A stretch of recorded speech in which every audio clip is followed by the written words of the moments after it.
നമ്മുടെ നാടൻ സ്വീറ്റ് ഗോതമ്പ് ദോശ ഉണ്ടല്ലോ, അത് കുറച്ചുകൂടി ഒന്ന് സ്വീറ്റ് ആക്കാം ഇതുപോലെ ചെയ്തു കഴിഞ്ഞാൽ.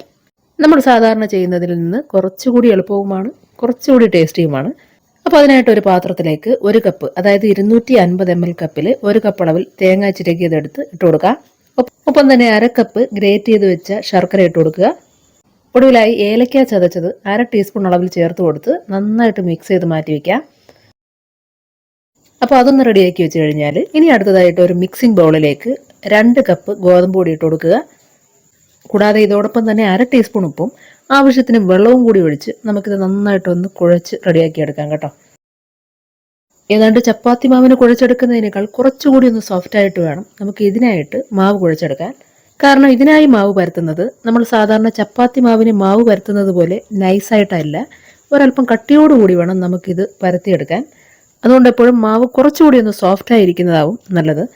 അങ്ങനെ ഈ പറഞ്ഞതുപോലെ ഇവിടെ മാവ് നല്ല സോഫ്റ്റായിട്ട് തന്നെ കുഴച്ചെടുത്ത് വെച്ചിട്ടുണ്ടായിരുന്നു കേട്ടോ. ഇനി നമുക്കിത് ഒരേ വലുപ്പത്തിലുള്ള 5 ഉരുളകളാക്കി ഉരുട്ടി വയ്ക്കാം.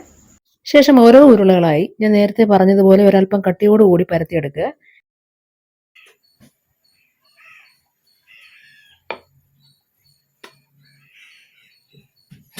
അങ്ങനെ ഇവിടെ ഈ മാവ് ഈ കാണുന്ന പോലെ ഒരല്പം കട്ടിയോടുകൂടി പരത്തിയെടുത്ത് നമ്മളൊരു പ്ലേറ്റിലേക്ക് മാറ്റിയിട്ടുണ്ട്.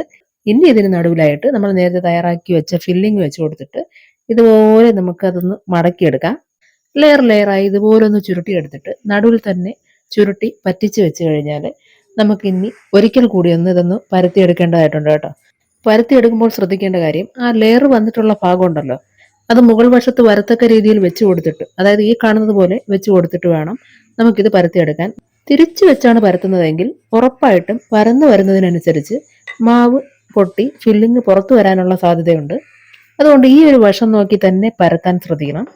അതുപോലെ സകല ശക്തിയും എടുത്ത് ഹൈ സ്പീഡിൽ ഇത് പരത്താൻ നിൽക്കരുത്. അങ്ങനെയാണെങ്കിൽ എപ്പോൾ മാവ് പൊട്ടി ഫില്ലിങ് പുറത്തു വന്നു എന്ന് ചോദിച്ചാൽ മതി. അതുകൊണ്ട് ഒരല്പം സോഫ്റ്റ് ആയിട്ട് ബലം കുറച്ച് വേണം ഇത് പരത്തിയെടുക്കാൻ.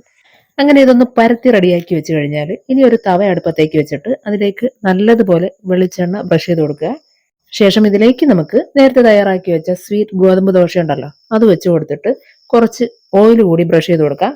ഇതൊന്ന് വെന്ത് സോഫ്റ്റായി കിട്ടുന്നതിലേക്ക് വേണ്ടിയിട്ടാണ് നമ്മൾ ഈ ഓയിൽ ബ്രഷ് ചെയ്ത് കൊടുക്കുന്നത് കേട്ടോ.